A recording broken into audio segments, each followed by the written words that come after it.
द्यायचं हा, सुरू आपलं. बरं. बरं. नमस्कार काका, श्री स्वामी समर्थ. नमस्कार, श्री स्वामी समर्थ. नमस्कार. नमस्कार. कसे आहात तुम्ही? काका आज आम्ही ठीक आहे काका, आज आम्ही अयोध्येला चाललोय रात्री बरं बरं बरं रामदर्शनाला. बरं. हा. खूप छान आहे, खूप आनंद हो. आहे अगदी. हो, आणि जाऊन येतो. काशी विश्वनाथलाही जाणार आहात का? नाही, ते झालंय आमचं, फक्त झालंय रामाचं ना? मंदिर नवीन झालं ते हो बघायचंय आम्हाला. हो, जरूर पहा, हा? जरूर अगदी हो, जरूर जा. जाऊन आणि येतो काका. आशीर्वाद घ्या. नमस्कार केव्हा नमस्कार येताय परत नमस्कार. परत केव्हा येताय? आम्ही बुधवारी येतोय, फक्त अयोध्याच करतोय. हा, ठीक आहे ठीक आहे, म्हणजे पुढच्या हा. रविवारी आहात तुम्ही. हो, आहे, हो. नक्की आहे, नक्की आहे. हा, नमस्कार. हम्म. नमस्कार. श्री स्वामी नमस्कार, समर्थ. श्री स्वामी समर्थ. हो. नमस्कार काका. नमस्कार, बोला. हा, काळे साहेब बोला बोला. उपासना उपासना आता या सगळ्या विवेचनामध्ये अमुक पद्धतीने उपासना करा. म्हणजे वेगवेगळ्या पद्धती त्यांनी सांगितल्या. उपासना म्हणजे हो नक्की काय करायचंय? हो हो. उपासना म्हणजे धारणा आहे तिथे, की त्या ठिकाणी त्या देवाची किंवा त्या स्थितीची ती धारणा ठेवा आणि मग त्याचा अभ्यास करा. म्हणजे आपण जेव्हा एखाद्या गोष्टीचं ज्ञान घेतो की नाही, तर त्या हो ज्ञान घेताना ह्याचा जो आशय आहे प्रत्येक मंत्राचा, या प्रत्येक मंत्राच्या आशयामध्ये एक अशा प्रकारची तुम्ही त्या ठिकाणी ती धारणा ठेवा. तर ती म्हणजे तिथे तुम्ही नेत्रामध्ये, जसं नेत्रामध्ये ब्रह्मतत्व आहे काय, आणि ते किंवा श्रोत्रामध्ये ब्रह्मतत्व आहे आणि त्याचं दिशा जी आहे हे त्याचा आविष्कार आहे आणि तो अनंत आहे, असं एक विधान केलं तिथे.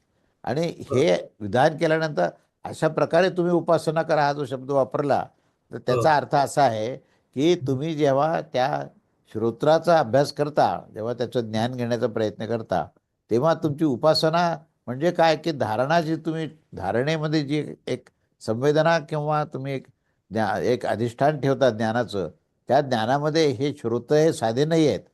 ते श्रोत्र म्हणजेच तिथे ब्रह्मतत्व आहे. हम्म. ही धारणा ठेवून त्याचा अभ्यास करणे ही उपासना आहे. ओके. म्हणजे आलं ज्ञान लक्षात. घेताना सुद्धा तुमची हम्म. विशिष्ट धारणा ही आवश्यक आहे. आणि बरोबर. ती धारणा ठेवून जेव्हा तुम्ही ज्ञान घेण्याचं काम करता, तेव्हा हम्म. त्यालाच त्याने उपासना असं म्हटलेलं आहे. हो हो हो. हा, आलं नाही, कारण लक्षात. बऱ्याच वेळा उपासना हा शब्द येतो. तो म्हणजे त्या अर्थाने येतो, मी आता सांगितलं ना त्या अर्थाने. हा, चालेल. नामाची चालेल. नामाची धारणा ठेवून उपासना करायची. हो, मग तो एक भाग आहे. म्हणजे जसं आत्ता मी ह्या ब्रह्मतत्वाचं हा. विवेचन करताना जसं त्याने सांगितलं की बा श्रोत्रामध्ये, श्रवणामध्ये, त्याच्यानंतर तुमच्या मनामध्ये, त्यानंतर हृदयामध्ये, असे वेगवेगळे त्याचे जे उदाहरणं दिले ना, तर ह्या उदाहरणामध्ये तुम्हाला विशिष्ट धारणा ठेवल्याशिवाय तुमचं जे ज्ञान घेण्याची प्रक्रिया जी आहे ना, ती प्रक्रिया म्हणजेच उपासना आहे. हम्म. जसं नाम घेण्याची प्रक्रिया आहे, तर नाम हो. घेण्याच्या प्रक्रियेमध्येच तुमची धारणा काय पाहिजे, की त्या नामातच नामी आहे. प्रभू रामचंद्राचं नाम घेताना त्या नामामध्येच राम आहे, नामाचीच नाही. असं घेतल्याशिवाय ती खऱ्या अर्थाने उपासना होणार नाही. नाही तर यांत्रिक पद्धतीने तुम्ही नाम घ्याल फक्त. त्यामुळे स्वामी सांगतात की नाम धारण करू म्हणून. हा, धारण करा असा शब्द वापरतात, तर नाम या, धारण करा. नाम धारण करू म्हणून सांगतात प्रत्येक हा, वेळी. अगदी बरोबर आहे, अगदी. हा, ते धारणेमध्ये ती भूमिका असली पाहिजे, बस तीच उपासना आहे. मग ते तुम्ही ज्ञान प्राप्त करण्याची जी प्रक्रिया आहे ना, ती प्रक्रियाच ही उपासना होते. ओके, म्हणजे प्रक्रियाच उपासना नंतर होते. हा, असा त्याचा अर्थ आहे. हा, ठीक आहे. धारणा ती असेल, प्रक्रिया म्हणजेच उपासना होते. हा, म्हणजे पण प्रक्रिया म्हणजे धारणेसहित असलेली प्रक्रिया. तो ते म्हणजे धारणा महत्वाचं. धारणा जर तशी असेल, त्या हा, तर धारणेमधनं त्याच्यातून केलेली होणारी, प्रक्रिया त्या धारणेतून ही होणारी तीच प्रक्रिया उपासना. जी आहे ना, तीच उपासना. अगदी बरोबर. बरोबर. चालेल. चला, छान. स्वामी समर्थ. नमस्कार. हा, बोला. दुसरे बोला कोणी. श्री स्वामी समर्थ. श्री स्वामी श्री समर्थ. स्वामी समर्थ. कसे आहात तुम्ही? हा, आनंदी छान. आहे. आनंदी आहे, बस आनंदी राहा. हा, काल मिळाले, देणगी मिळाली बरं काय तपडिया साहेब. अरे जस्ट एक रेफरन्स म्हणून आपल्याला गेलं, बाकी मी नाही बाबाईला नाही मेसेज पाठवून दिला होता. नाही, खूप छान, म्हणजे अगदी वेळेवर मिळाली. कारण आता ह्याच्या पुढचे प्रकल्प आता करायचे आहेत आपल्याला. हॉल बांधायचे प्रकल्प आहेत आणि रुटीनही आपल्याला आता जी नवीन जागा घेतली आहे ना, तिथे वेदाची वेधशाळा, यज्ञशाळा आणि गोशाळा हे सुरू करायचं आहे. त्यामुळे आता आपल्याला धनाची आवश्यकता आहे. त्याच्यामध्ये ही पहिली सुरुवात तिथून झाली. काय बरोबर. त्यामुळे आता इथून बाजूला हळूहळू कॉपी घेतलेली आहे मंदिराच्या. त्यामुळे त्या म्हणजे आता कारण आता आपण लँड ॲक्वायर केलेली आहे आणि लँड ॲक्वायर हा. केल्यानंतर त्या लँडवरचे आपले जे प्रोजेक्ट आहेत त्याच्यामध्ये पूर्ण म्हणजे आपल्या मंदिराच्या संदर्भातले 3 आहेत. एक म्हणजे वेदमंत्राची एक हे वेधशाळा असेल. दुसरी म्हणजे वेदमंत्र म्हणत असताना यज्ञाचं हे तिथे हे आपण हे करणार आहोत की यज्ञाचे कुंड लावलेले असतील आणि यज्ञ अखंड चालत असेल आणि त्याच्यानंतर तिथे गोशाळा असेल. आता आपल्याकडे 2 गायी आलेले आहेत, अजून 3 गायी येणार आहेत. 5 गायीची सुरुवात करणार आहोत आपण आणि नंतर मग ते हळूहळू वाढेल तिथे. हां, तर असे 3 प्रकल्प तिथे आपण सुरू करणार आहोत. त्याच्याशिवाय 2 प्रकल्प अजून येणार आहेत. तर आपल्याला हे सगळे प्रकल्प उभारायचे म्हणजे आपल्याला देणगीची आवश्यकता आहे. त्यामुळे जेवढं शक्य आहे तितकं आता येत्या 2-3 महिन्यामध्ये जेवढं शक्य आहे तेवढं देण्याचा प्रयत्न करावा. हां, आणि तो तपडे साहेब तुम्ही चांगलं केलं की सुरुवात केली. नाही, आणि नाही. आणि हो आणि त्यांनाही माझा निरोप द्या. अतिशय हो. धन्यवाद. हां, ते त्यांना धन्यवाद. मी एखादी ज्यावेळेस तुम्ही हां, असणार ना त्यावेळेस ते सुयोग माचारला घेऊन येणार मी. हां, हां. अगदी, अगदी. जरूर या. हां, चालेल. आणि ते पण म्हणजे ते मंदिरातच घेऊन येणार डायरेक्ट मंदिरात. चालेल, चालेल. हां, ठीक ठीक आहे. आहे. ठीक. श्री श्री स्वामी समर्थ. स्वामी. आमची धारणा झालेली आहे की गुरुमुखातून जे ज्ञान मिळते ते हां, प्रत्यक्ष परब्रह्माच्या मुखातून मिळते म्हणून ते आम्हाला आत्मसात करायला सोपं जात आहे आणि हो. त्याचा परिणाम जरूर होणार आहे. अगदी खरं आहे. अगदी. ती धारणाच महत्वाची आहे. म्हणजे आपला जो Direct. विश्वास असतो ना, विश्वासशिवाय ज्ञान मिळत नाही. हो. श्रद्धावान लभते ज्ञानम. भगवान श्रीकृष्णाने भगवद्गीतेत सांगितलंय, श्रद्धावान लभते ज्ञान. ज्ञान कोणाला मिळतं? ज्याची श्रद्धा आहे. श्रद्धा म्हणजेच धारणा आहे.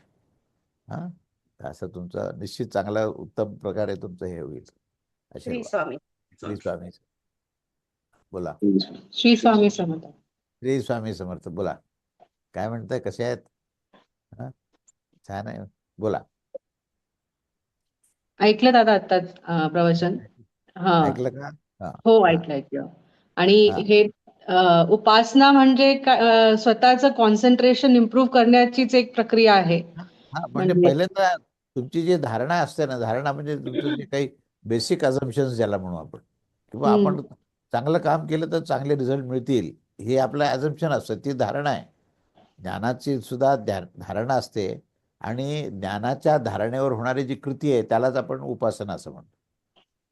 म्हणजे एखादं कार्य जेव्हा करतो की नाही आपण हातात घेतो एखादं कार्य, तेव्हा ते कार्य करत असताना त्या ठिकाणी त्याचं संपूर्ण ज्ञान असणं आवश्यक आहे. तर त्या ज्ञानाच्या आधारावरच तुम्ही क्रिया केली पाहिजे. तर ज्ञानाच्या आधारावर होणारी जी क्रिया आहे त्याला उपासना असं म्हटलं मी. आलं लक्षात? हम्म, हम्म. म्हणून आत्मज्ञानाच्या आधारावर तुम्ही तुमचं दिनचर्या चालवा, आचरण करा, तर तुमचं यश तुम्हाला नक्कीच मिळणार आहे. काही शंका नाही.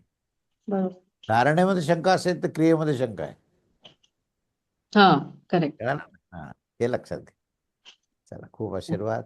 स्वामींची कृपा श्री असेल. स्वामी. श्री स्वामी. श्री स्वामी समर्थ काका. श्री स्वामी समर्थ. हां, बोला कोले. काय ऐकलंय म्हणता? ऐकलं ऐकलं का? आजचं. हो हो. हां, छान. ते जनक राजांचा जो उल्लेख असतो सारखा की हो. जनक राजा म्हणजे ते सीतेचे वडील तेच ह्याच्यामध्ये तेच हे तेच आहेत ना. तेच ते. विदेही म्हटलं ना त्यात. हा विदेही हा हा. देशाचे. विदेही हा अच्छा. जो देश आहे, हा देश म्हणजेच जनकराजाचा देश. म्हणून सीतेला वैदेही असं म्हटलेलं आहे. बरोबर. तिचं जे नाव आहे ना वैदेही, हा हा. प्रेस करायचं सांगितलं होतं. तर तोच तो छान वाटलं. जनक आहे. तोच जनक Yes. आहे. असं. खूप श्री स्वामी आशीर्वाद. समर्थ. सर आलं होतं. हां, श्री स्वामी. उर्मिला बोल. उर्मिला. हां, बोला. हां, नमस्कार. बोल. हां, फार छान वाटलं दादा. हां. फार चांगलं वाटलं म्हटलं. हो ना? चला हा, छान. खूपच. हा, महाराजांची कृपा आहे सगळी. हम्म. आपल्याला हे सगळं ऐकायला मिळतंय आणि हो हे वेदातलं अतिशय रहस्यमय असं ज्ञान आहे, जे हो सर्वसाधारणपणे आपण ज्या काही प्रवचनं, कीर्तनं वगैरे ऐकतो त्याच्यामध्ये हे सहसा मिळत नाही आपल्याला. काय? हो आणि हे वेदाच्या मधलं जे अंतर्गत ज्ञान आहे ते या संवादाच्या माध्यमातून, या सर्व घटनेच्या माध्यमातून शेवटी ते ब्रह्मतत्व काय आहे आणि ते हम्म. ब्रह्मतत्वच परब्रह्म कसं आहे आणि ते परब्रह्म आहे त्या ज्याचा आपला आराध्य देव आहे आपला, तोच त्याला परब्रह्म म्हटलेलं आहे, त्यालाच ब्रह्मतत्व म्हटलेलं आहे. हां, आणि त्यालाच परमात्मा म्हटलेलं आहे. त्याचा नेमका अर्थ काय हे अर्थ कळणं आवश्यक आहे. नाही तर आपण 100 वेळेला उच्चारण करतो, परंतु त्याचा जर अर्थ कळून जर आपण उच्चारण केला तर त्याचा आनंद हा विशेष मिळतो आपल्याला. हो हो तेव्हा ब्रह्मतत्व म्हणजे बृहद ह्या शब्दापासून ब्रह्म शब्द झाला. बृहद म्हणजे सर्वव्याप्त तत्व, ह्या अर्थाने ते ब्रह्मतत्व आहे. आणि ते अखंड आहे, अस्तित्व त्याचा कधीही न मिटणार आहे, शाश्वत अस्तित्वाचं युक्त असलेलं असं ते ब्रह्मतत्व आहे. पण ज्यावेळेस ते विशेष आविष्कारात येतो, ज्यावेळेस ते आपल्याला सगुण निराकारात म्हणजे ब्रह्मांडामध्ये असणाऱ्या प्रत्येक वस्तू म्हणजे मन आहे, बुद्धी आहे, चित्त आहे आणि हृदय आहे, या सगळ्यामध्ये पुन्हा ब्रह्मतत्व जेव्हा विशेषत्वाने दिसतं, हेच आत्ता सांगितलंय आजच्या ह्याच्यामध्ये, त्यावेळेस त्याला परब्रह्म हा शब्द वापरला. पर म्हणजे पलीकडचा. पलीकडचा कशाकरता म्हटलाय की दिसायला तर आपल्याला एखादा इंद्रिय दिसतं, पण त्याच्यामध्ये पलीकडे काय आहे त्याच्या, तर ते ब्रह्मतत्व आहे म्हणून परशब्द वापरलाय.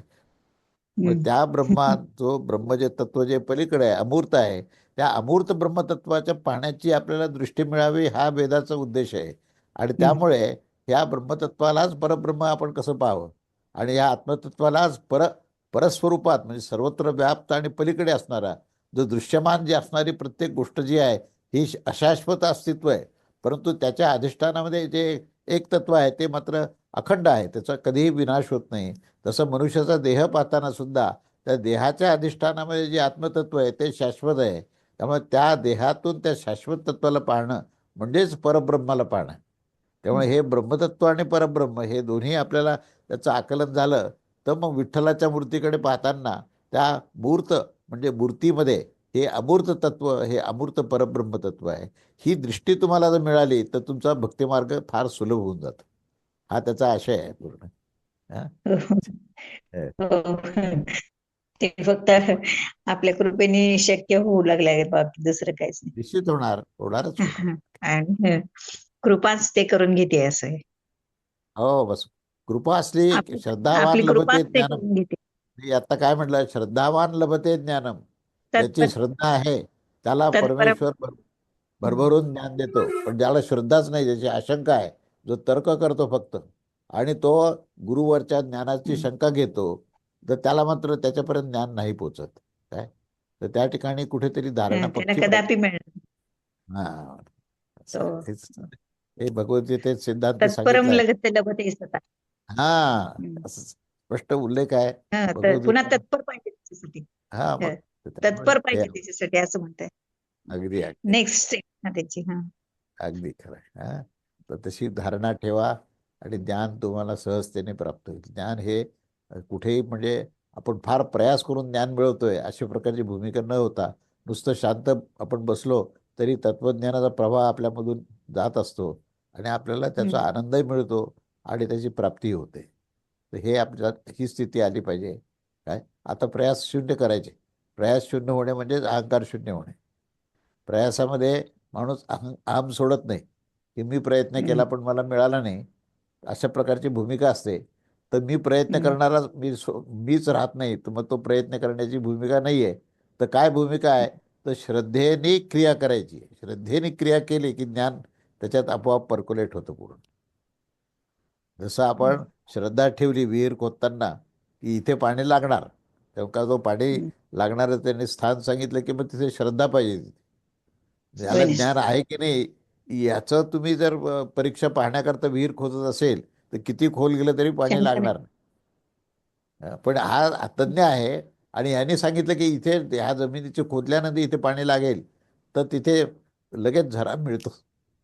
100 फुटावर गेला की पाणी भराभरा मिळायला लागतं. तर हेच श्रद्धेतून मिळणारं ज्ञान आहे. आलं लक्षात? हा. हो चला.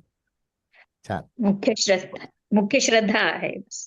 मुख्य श्रद्धा आहे. श्रद्धेशिवाय काहीच नाही. म्हणजे आपण अगदी जगत असताना प्रत्येक क्षण प्रतिक्षण जे आहे ते श्रद्धेवरच जगत असतो हे आपल्यालाही माहिती नाही. आपण होय ना. कितीतरी छोट्या छोट्या गोष्टी असतात काय, पण हम्म. श्रद्धा असल्याशिवाय तो जीवन हे असू शकत नाही. हे आपल्याला प्रत्यक्ष अनुभवातून हे प्राप्त होऊ शकतं. तर त्या दृष्टिकोनातून आपला डोळसपणा पाहिजे असं. हो दादा. हो छान. हो खूप हो. आशीर्वाद आहे, खूप कृपा आहे महाराजांची. हा खूप खूप मोठी कृपा आहे. आहे खरं आहे. आशीर्वाद आहे. स्वामी स्वामी. कृपा. बोला लिंगायत, बोला लिंगायत. टी स्वामी समर्थ काका. श्री स्वामी समर्थ. कसे आहात तुम्ही? हा एकदम मजेत आहे. आजच्या या आजच्या सेशन मध्ये एक क्लिअर हा. झालं की नॉर्मल आचार्य आणि गुरुचा फरक क्लिअरली दिसतोय. नॉर्मली हा. आचार्य आपल्याला फक्त एकच स्मॉल कॉन्सेप्ट समजावून सांगतात. तर फॉर हा. एक्झाम्पल हृदय ब्रह्म आहे किंवा मन ब्रह्म आहे, पण तेवढंच. बट बाकीचे ते 3-4 ऍस्पेक्ट्स आहे, आयतन, प्रतिष्ठा, उपासना वगैरे, तो बिग पिक्चर गुरुकडेच मिळतं. लार्जर स्केलवर दाखवतात ते करेक्ट. गुरु जे आहेत ना, लार्जर पर्स्पेक्टिव्हने ते सांगतात की हे नेमकं काय आहे ते. Correct correct. आणि दुसरं हे म्हणजे तिसऱ्या अध्यायामध्ये we ended with this thing that Brahma is vijnana आणि आनंद. पण ह्यात we are getting a different flavours की वाक ब्रह्म आहे, प्राण ब्रह्म आहे, मन ब्रह्म आहे. आणि नॉट ओनली दॅट, ते गुरु सांगतात की आपलं आपलं उपासना कुठे यायला पाहिजे, we should see the big picture. आणि तिकडे हा. की परब्रह्म इज प्रज्ञा किंवा सत्यम अनंतम. आणि आणि बिकॉज आपण जेव्हा मायक्रो बरोबर. लेवलवर बघतो, we tend to miss out the big picture there. तर इथे बरोबर. ह्या त्या अध्यायामध्ये he is going to the micro level and connecting it to the big macro level also. Macro level, micro to macro. Correct. आणि आणि आणि पुढे आता इट बिकम्स इंटरेस्टिंग की हा प्रवास केल्यानंतर आपण कुठे कुठे जाणार. आणि हे सर्व ऐकल्यानंतर असं वाटतं की only a guru who has actually travels that path, त्यांनी जेव्हा एक्सपिरियन्स बरोबर. घेतला तेव्हाच हा कॉन्व्हर्सेशन होऊ शकतो. अदरवाईज थिओरिटिकली अगदी आपण या थेरॉटिकली सांगून उपयोग नाही. त्याचं प्रत्यक्ष त्याचं अनुभवाचं क्षेत्र जे आहे ते प्रगल्भ आणि लार्जर स्केलवर ते झालं पाहिजे, तर आपल्याला त्याचं आकलन होईल. अन्यथा आपण एक स्पेसिफिक फक्त सिद्धांत ऐकून घेऊ आणि तो सिद्धांत आपल्या मनामध्ये ठसवून ठेवू, परंतु करेक्ट. त्याचा उपयोग काय? कारण आता जसं आपलं हे सगळं विवेचन चालू आहे, तर काही लोक मला प्रश्न विचारतात की हे ब्रह्मतत्व कशाकरता समजून घ्यायचं आहे, म्हणजे काय, म्हणजे काय ब्रह्मतत्व आहे तुम्ही सांगितलं, पण पण का सांगताय हे सांगा ना. जसं एखाद्या चित्रकाराने चांगलं चित्र काढलं आणि मग आपण ते चित्र पाहिलं आणि बराच वेळ पाहत राहिलं, तर चित्रकार काय म्हणतो, तुमच्या मनात असा विचार चालू आहे का की हे जे चित्र मी काढलंय ते कसं काय काढलं असेल? तर असं तुझ्या मनात विचार आहे का? तर तो जो माणूस काय म्हणतो, नाही नाही, असा विचार अजिबात नाहीये, माझ्या मनात असा विचार आला की तुम्ही हे चित्र का काढलं? Correct correct correct correct correct. कळालं ना? म्हणजे ती समग्रता आली त्या ठिकाणी. का काढला ह्याच्या प्रश्नाचं एकदा उत्तर मिळालं तर तिथे समग्रता आहे. म्हणजे हे ब्रह्मतत्व किंवा आत्मतत्वावरचं जे विवेचन आहे वेदामध्ये, तर हे विवेचन जे आहे त्या कुठल्याही विवेचनामध्ये ते का सांगितलंय हे कुठेच सांगितलेलं कुठे नाही. तर ते गुरु सांगतात. करेक्ट त्यांचं करेक्ट. त्या ठिकाणी गुरुचा रोल सुरू होतो की हे तुम्ही ऐकताय, कशा करता ऐकताय? त्या ब्रह्मतत्वातूनच ब्रह्मांडाची निर्मिती आहे आणि ब्रह्मांडाचा अभ्यास करायचा असेल तर ब्रह्मतत्वाचं आकलन होणं आवश्यक आहे. आणि तुम्ही प्रत्यक्ष जीवन जगताना तुम्ही ब्रह्मांडामध्ये जीवन जगता आणि त्या ब्रह्मांडाचं जीवन जगताना तुम्हाला ब्रह्मांडाचं ज्ञान आवश्यक आहे. काय? पण त्या ब्रह्मांडाच्या ज्ञानामध्ये जर ब्रह्मतत्वाचं तुम्हाला आकलन नसेल तर असेल ते ज्ञान अपूर्ण राहील. अपूर्ण आहे. म्हणून म्हणून आपण आपल्या छोट्या छोट्या आयुष्यामध्ये हा. प्रपंचामध्ये अडकून जातो. कारण हा. आपण असतो हा. एकदम छोटू उत्साह असतो. आणि हा प्रवास सुरुवातीला पण गुरु चांगल्या तरीकेने सांगतात की you start with your body.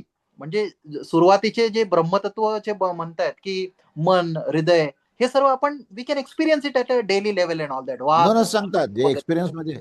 Correct. तर वी कॅन अगदी यू म्हणजे आपल्या शरीरात आपल्याला हे शोधू शकतो. पण गुरु बरोबर. सांगतात की तिकडे थांबायचं नाहीये. आपल्याला पुढे आपली उपासना, फॉर एक्झाम्पल चक्षु आपण बघतो, आपल्याला वाटतं हा की ऐकलेलं जास्त लक्ष द्यायचं नाही, जे आपल्याला दिसतं ते हे आहे. पण स्वामी म्हणतात की नाही, तिकडे थांबायचं नाही, आपल्याला आपला प्रवास आहे सत्यापर्यंत. सत्यम काय आहे ते बघायचंय आपल्याला. तर अगदी तर खूप सूक्ष्म पॉइंट आहे, तर खूप वेळ लागला, पण हळूहळू आकलन व्हायला लागलं. आपल्यामुळे आकलन होतोय. श्री स्वामी समर्थ. खूप छान. आनंद आहे. श्री स्वामी समर्थ. ठीक, बोला.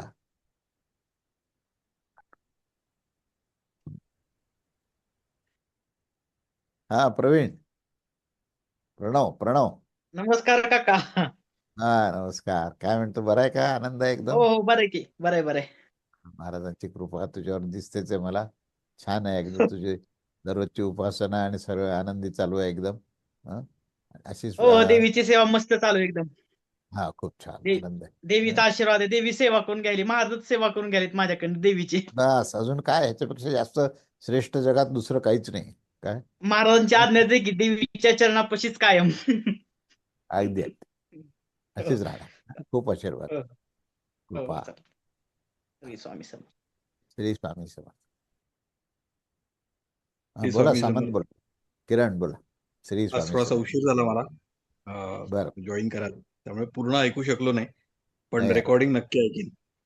नक्की आणि आहे. चर्चा मात्र फार छान. परत हा, बराच प्रबोधन होतं ज्यातनं. हो काका मला एक याच्यामध्ये हरिपाठातला एक थोडासा छोटासा प्रश्न विचारायचा होता, विचारू का? हो विचारा ना. अ, माऊलींच्या हरिपाठामध्ये 12वा जो अभंग आहे त्याच्यामध्ये भाव बळे आकळे येरवी नाकळे करतळी आवळे तैसा हरी, असा एक हे आहे ओळ आहे. तर ते करतळी आवळे तैसा हरी याचं जरा थोडस विवेचन. अर्थ सांगतो ना. खरं तर म्हणजे तळ हातावरचा आवळा असं त्याला अर्थ आहे त्याचा. हं? करतळी आवळे आवळे म्हणजे आवळा हं, आणि कराच्या तळावर म्हणजे हाताच्या तळावर. हं, हाताच्या तळावर जर आवळा ठेवला तर तुम्हाला तो आवळा हे सिद्ध करायची गोष्ट नाही राहत. तर तो हं. प्रत्यक्ष असतो. समज जसं हाताच्या काकणाला आरसा कशाला असा एक अजून एक सिमिलर हे आहे. लोक हो. म्हणतात की अरे हाताच्या काकणाला आरसा कशाला, तो दिसतंय ना काकण हातात आहे ते. हं, तसं हातावर जर आवळा ठेवला तर हं. तो आवळा आहे हे सिद्ध करायची गोष्ट कशा करताय, नाहीच आहे ना. तसा तो हरी जो आहे बरोबर. ना तो प्रत्यक्ष असताना सुद्धा तुमची दृष्टी त्याच्याकडे नाहीये. तर म्हणून तुम्ही काय हा. करता, हरी असा आहे हरी तसा आहे म्हणून त्याच्यावर खूप चर्चा करता. पण जिथे तुमच्या भावाचं आणि भक्तीचं बळ आहे तर तिथे तो हं. प्रत्यक्ष आहे. हा. जसं भावाच्या बळाने जसं भगवंत दिसतो तसं प्रत्यक्ष दिसणाऱ्या गोष्टीमध्ये ते आहे म्हणून सांगायची गरज नाही पडत. म्हणून ती त्यांनी दिलेली हं, हं. उपमा आहे, ती दृष्टांत आहे. हा, हो. आलं लक्षात. तो दृष्टांत थोडासा क्लिअर होत नव्हता, म्हटलं हा हे तर तो एक्झॅक्टली काय आहे. त्याचा अर्थ असा आहे की माणसाला जे दिसतं तेवढंच सत्य मानतो. हं, काय पण ते जे दिसतं त्याच्यामध्ये काय आहे हे कळणं खूप महत्वाचं आहे. आणि ते काय बरोबर. आहे त्या असण्याबरोबर दिसणं जर असेल तर तुमच्या हं. दिसण्यामध्ये अर्थ असतो, हा त्याचा खरा अर्थ आहे. हो, अच्छा. समजलं ना. म्हणजे खरं वा. आहे ते आत्मतत्व आहे आणि हा, दिसतं ते शरीर आहे. बरोबर. शरीर आणि शरीरी. तर शरीर म्हणजे शरीरी जो आहे तो शरीराला धारण करणार आहे. हं, पण तुम्ही ज्याला धारण केलंय त्यालाच फक्त तितक्याच मर्यादेपर्यंत तो आहे असं म्हणतो. बरोबर. आणि काय असतं आणि काय दिसतं याच्यातला भेद आपल्याला कळत नाही. जे आहे त्याच्यातूनच दिसतंय. त्यामुळे हं, दिसणाऱ्याला असं पहा की त्या पाहताना ते नुसतंच दिसत नाही तर ते काय आहे हे कळतं. हं, हं, हं. असं कळणं म्हणजे हेच भगवंताचं खऱ्या अर्थाने प्रतीती आहे. हो, हो. भगवंत आहेच सगळीकडे परंतु काय होतं आम्हाला दिसत नाही. का दिसत नाही? कारण आमची धारणा पक्की नाही झाली अजून. ज्ञानाचं अधिष्ठान नाही आमच्याकडे. आम्ही फक्त पाहतो, मूर्तीला पाहतो, सगळे नमस्कार करतात, आम्ही नमस्कार करतो. पण बरोबर. नामदेवाला मात्र विठ्ठल बोलतो ना आम्हाला बोलत नाही. मग ह्याचं काय कारण आहे? ह्याचा कधी विचार केलाय का? हं. समजलं ना. तसं खरं. रामाशी सुद्धा संवाद करणारे आजही लोक आहेत. तर रामाची संवाद कोणाचा होऊ शकतो आणि कोणाचा होऊ शकत नाही. जे त्याला तिथे ती फक्त मूर्ती म्हणून पाहतात तर अमूर्त तत्व कळणारच नाही. पण हो, त्या हो. अमूर्त तत्वाच्या आविष्काराकरता ती मूर्ती काढली आहे. मूर्ती हे त्याचं अंतिम ध्येय नाही आहे. तर त्या हं, हं. मूर्तीतून अमूर्त तत्व पाहण्याकरता मूर्ती काढलेली आहे. हे ज्यावेळेस कळायला सुरू होतं तेव्हा त्या रामामधलं तेच दिसतं. एवढंच नाही तर आपण जसं इतर माणसाशी बोलतो तसा रामाशी आपण बोलू शकतो. हो, हो. म्हणजे इथपर्यंत की जेव्हा विठ्ठलाचं दर्शन रामदास स्वामींनी घेतलं तेव्हा ते काय म्हणाले, इथे का रे उभा तू बरोबर. अ, रामा. काय म्हणजे तू रामच तिथे उभा आहेस पण तू अशा रीतीने का बरं उभा आहेस तू? आणि त्यांच्या हो, मनामध्ये तो राम इतका ठसून बसलेला आहे की तो पांडुरंगाला पाहिल्यानंतर सुद्धा त्यांनी त्या रामच म्हटलं त्याला. हो. म्हणजे हे अंतर्बाह्य ते त्या ठिकाणी जी सिद्धता झालेली आहे. परमेश्वराची, तर त्याच्याशिवाय हातावरचा आवळा असल्यासारखा तो दिसणार. पुढच्या रविवारी आपण भेटूया. अवधूत चिंतन श्री गुरुदेव दत्त. स्वामी समर्थ महाराज. जय